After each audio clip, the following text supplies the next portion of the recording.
ومن الناس من يعبد الله على حرف فإن أصابه خير اطمأن به وإن أصابته فتنة انقلب على وجهه خسر الدنيا والآخرة ذلك هو الخسران المبين يدعو من دون الله ما لا يضره وما لا ينفعه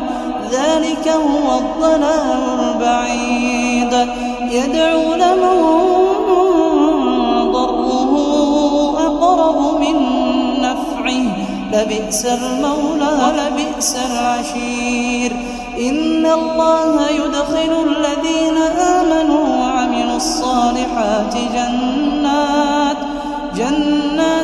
تجري من تحتها الأنهار إن الله يفعل ما يريد من كان يظن أن لن ينصره الله في الدنيا والآخرة فليمدد بسبب إلى السماء ثم ليقطع فلينظر هل يذهبن كيده ما يغيظ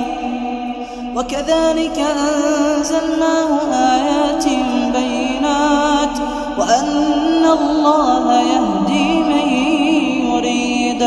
إن الذين آمنوا والذين هادوا والصابين والنصارى والمجوس والذين أشركوا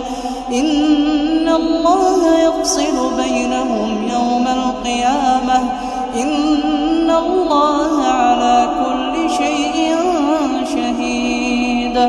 ألم تر أن الله يسجد له من في السماوات ومن في الأرض والشمس والقمر والنجوم والجبال والشجر والدواب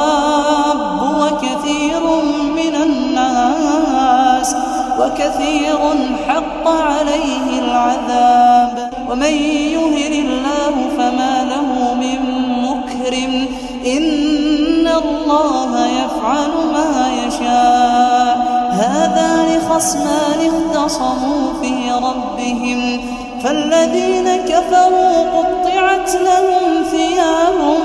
من نار يصب من فوق رؤوسهم الحميم يصهر به ما في بطونهم والجلود